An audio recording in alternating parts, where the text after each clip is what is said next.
Welcome to Zenith Podcast. This is the beginning of a transformative journey.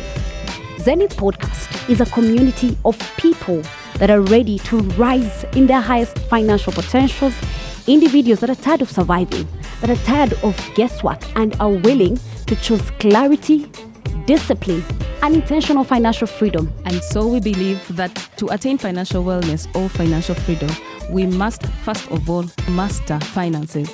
And that is why we are here. So we will learn how money speaks, how money responds, what are its sentiments, and the in-betweens of money. Now we will bring you guests and voices that will anchor us with this wisdom. And because Zenith is a community of accountability, we will act, apply, rise, and grow together. My name is Hope Kalamira, your host, and I am Patience Ikuret, your host as well. And we're not experts here, but we are moving together on this journey, and we are carrying us with you. We are going together and growing together. So please subscribe, like, comment, share, join the community as we grow into financial wellness. Welcome to the Zenith Podcast. Yay. Drum rolls, I'm excited. I've always looked forward to this time when we'll be having such conversations, and I'm glad it's here. It's here. What is Zenith? Because Zenith already sounds like, I don't know, it sounds like South African. So we want to understand what is Zenith and what does that mean? Zenith is, in simple terms, is the peak. If we are to explain, is someone who desires to rise above. Makes a lot of sense, which is why we are calling it the Zenith community, because then we are raising a community of people that are ready to rise into their highest financial potential. Yes. What are your expectations for Zenith Podcast? What should we expect? What should the community expect? And who is Zenith Podcast targeting? Zenith Podcast, I'll begin from there, is targeting people who desire growth in their finances, who feel like they're tired of where they are financially, and anything investment and money. Absolutely. Because it rotates around that. Yeah. So those people who desire to change their financial situations are the ones that we are here for. And those who will jump on the wagon after they see it is really working out for the rest of those who desired earlier. Okay. I believe there is also grace for many people like that. Absolutely. But I'm excited because when we look at our economy and whatever is being said about it, is that we are a growing economy. Yeah. And because we are growing, us as individuals are the ones who grow the economy. So if we don't grow, and for it, it can't grow as well. Even if they say it's growing, it will not grow if we as individuals don't grow. And we are one of the youngest populated countries. Yeah. And so if we don't work on ourselves as the younger generations to grow our finances, no one is going to help us. It means we are doing a disservice to the future. That's very true. I mean, for me, firstly, we must acknowledge the fact that the economy, Uganda's economy is growing steadily, But where does that leave the young people? Where does that leave the Gen Zs? You know, we've left these conversations for a few people. For the corporate space, the people in the corporate space are the ones discussing these things, the macroeconomics and all of these conversations. But can we have financial inclusion? Can we include Gen Zs in such conversations? Because young people are the future of Uganda. And so we cannot avoid such conversations. As much as they are hard to have, they touch into our indiscipline. But unless we have them, we cannot grow. I think it's very important. What are some of the things we are looking to demystifying along this journey? We are looking at breaking some barriers or myths, understanding, like we said, the language. I was studying about language. It's the key that opens some doors. Until you understand a language, or if you understand the code right.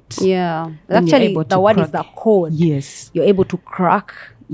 That's through. it. That's it. I understand you, because I think every sector has a language. Yes. Finances have a language. They do have a language. You know, if you went into transport, they have a language that they understand. If you went into media, they have a language they understand. Yes. Medicine, they have a language. That's why someone can't practice medicine if they don't understand the language. Yes. Absolutely. Why someone is lacking is because they've not understood, they've not received light in that direction. Okay. And one of the ways that we can get that light or understand the language is by learning and studying And here, that is what we'll be doing. Okay. To understand deeper. And what are some of what is that language that we're talking about? Are we talking about saving, investing, budgeting? All of that. Conversations to do with saving.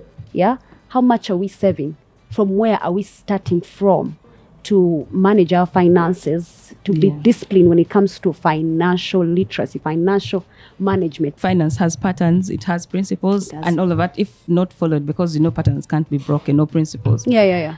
If not followed through like they are supposed to be followed, there's a certain level that is how you cannot. Through. Yeah, because if you don't know something, you can't know what you don't know. Makes a lot of sense. Okay. How do you know you're ready to be part of the Zenith community? When you're tired of financial survival and ready for financial strategy, you're ready for Zenith. When you're questioning every money habits you once called normal. No more. And I think we're struggling with that so much, especially the Gen Zs. Yeah, YOLO. YOLO, you only live one. And those are myths we are breaking, right? Yeah. Those are things we are facing head on. What's YOLO? I mean, what's YOLO? If you're spending now and you don't have what to use the next day, what does that mean? And statistics say that we are living longer. Absolutely. Yeah. We are. So we're living longer in your youth, but after that, so we need to get strategies that can help us, go together. When your excuses feel heavier than your dreams. I think seller. Yeah. The number of excuses we always have when it comes to finances, my goodness. Just think about it. Take a moment. Take a moment and think about that. I think we should not go so fast about that. When you're ready to unlearn before you learn. That's very important. Because for anyone, for whatever journey you embark on, I think the first thing we need to get ourselves into is to unlearn. Yeah.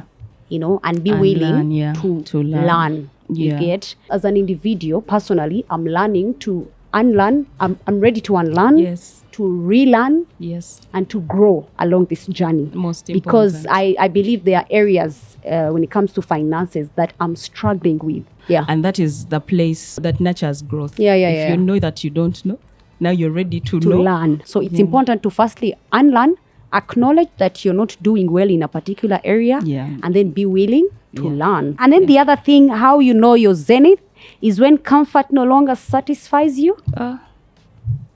When comfort no longer satisfies you. That is when you're tired. You feel that nudge that you have to be somewhere better than where you are. Absolutely. Yes. And I love that young people are now working so hard to come out of that bracket.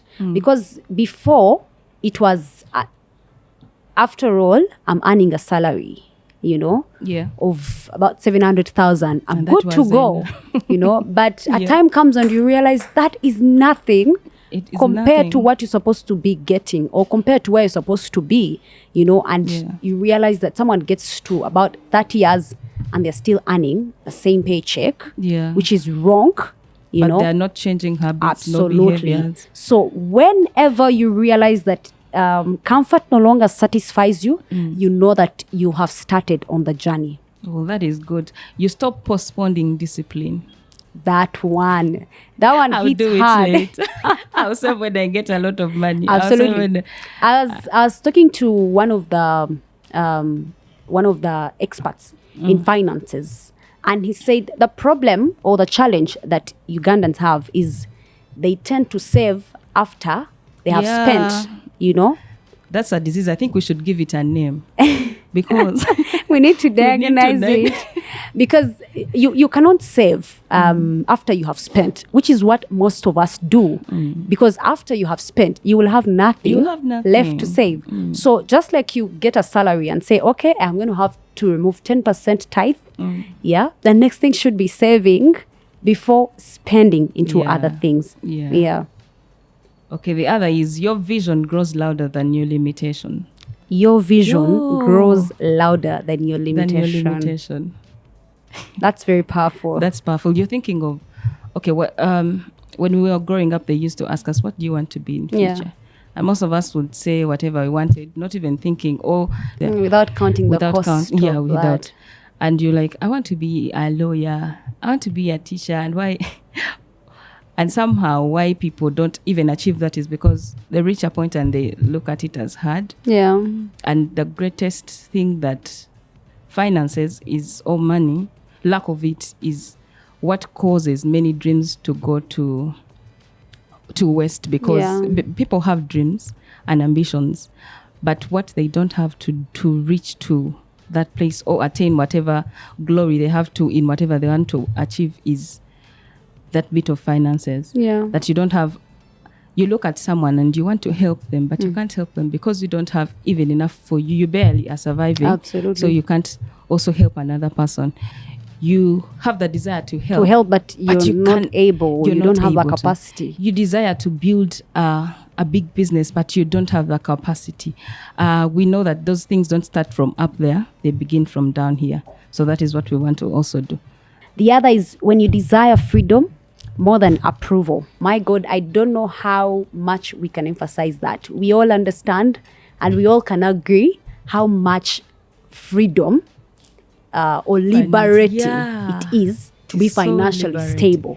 It's very liberating. Someone said when you go to a restaurant, you don't have to ask for the menu and look at the price. The price. Because I mean, why is the first thing you look at is the price for the meal that you want to eat, you know? You come and order what you want. What you want. And that's just a tiny thing, a tiny bit. But I think being financially stable also saves us compromise. You don't compromise your values. You don't compromise who you are. Because you're financially stable, you're able to do whatever you want as an individual, to invest as and when you want, you know. So I think it puts you in a certain position. Yeah. Maybe lastly we can have, when you realize that wealth is not an event, but a lifestyle. Oh my goodness. And you're ready to build that lifestyle on discipline, step by step, one step at a time. Oh my God. And consistency. That to say key. That if I'm a university student, and I'm given upkeep of about 100,000 per month, I don't know. There are people they give 100,000 per month. Yes. Upkeep. Okay. So if you're given 100, I mean, so is it a lot? I feel like it's a lot because. Okay, maybe because I understand, but to know that whichever amount of money you're given, it requires you to save a shilling, of that money. And I think this goes down to even the children we are raising. Yes. They need to understand what saving really it begins down there. Absolutely. The because foundation is I key. always hear banks say, we have children accounts, bank accounts for children, where you give birth to a child and you're able to open up an account for them. Yeah. And for me, much as those conversations sound really good and possible, but we need to understand the practicability of that. Because to know that you can give birth to a child and open an account for them and start saving for them, such that by the time they get to go to school, finances are available for them to go to whichever school of their choice. But how many of us practice that, and how practical is that? Because many don't, because maybe we have excuses. We think whatever we have is very little. Yeah. We only have what to use to take care of them. Yeah. Not for them to save. Yeah. But let me ask you a question. Yeah. When did you have your first account? When I had my first account, honestly, I first had my account in school. I think about senior 5.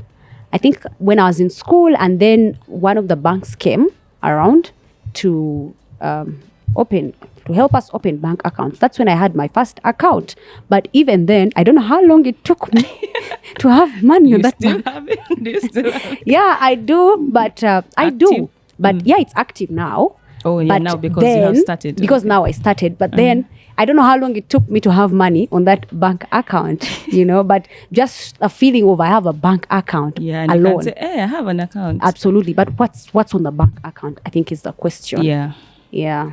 So it's very, very important, especially to the Gen Zs, to our, age bracket. Yeah, and now it's easier for them because like I also had an account in school. But like you, it never had it wasn't I active. think it only had that deposit that it put for some years. And even later, I realized that I can't use that bank. Now I have to change a bank. But because you don't know about what you're opening. In the beginning, if you knew, maybe like yours is active, but mine, I had to let it go because I had to. And I mean, we are really, really graced that technology is growing. These days we have digital banking where you don't need to go to a bank. You can open up an account from wherever you are. You can deposit money from wherever you are. You can transact as and when from wherever you are. So I think as technology grows, as we grow, we need to adapt to the different technologies and understand how things are done and really adapt quickly, especially when it comes to finances. Because those banks, even the account you open is different. There are different bank There are different accounts, There's an account you can put your kids' money and it grows. And some people don't know. Yeah. And maybe this podcast will help you understand where to deposit your money, maybe for children. There are very many platforms and different companies that do that right now. So it will be it is easier. Your child now, if they are 1 year, you start depositing for them, even if it's 5,000 a month. By the time they are 20, the money has grown, and it has also it has accumulated in terms of profit. Absolutely. Yeah. So we need to understand. I mean, and a time is going to come where we'll go beyond the savings and all of that. Yeah, and now we'll be talking about the treasury bills, the bonds, the securities, investments, and all of that as we go along this journey. Yes. Otherwise, those are some of the ways in which you know that now you are Zenith. You're ready, Yeah. We all are on a journey and want to bring people that have gone ahead of us to talk about these things, to touch into the mistakes, the weaknesses, and be able to find solutions to that. And that is why we are beginning from down here, because it is important to lay a good foundation for finances. It means, like Hope said, we have to unlearn, relearn, whatever we know. We're beginning on a clean slate. Much as this might seem like a drop in the ocean, but then it's leading to a whole well-grown future of young people that are financially stable. So please join us. We'll have different teachers. We'll have mentors. Like we said, it is a community. It is not just the two of us. We believe to see very many of us grow together. We hope that you will learn along with us. We will follow the patterns. We'll follow the principles. Whatever we will learn, we'll put into action so that we'll grow together. We'll also be able to help you track, because we'll be tracking along. Here we have to grow. We are walking the journey together. Yes. And we're ready to grow and to learn as a community. So, Patience, welcome aboard. Welcome aboard, Hope. Thank you so much. Welcome aboard and welcome to Zenith Podcast.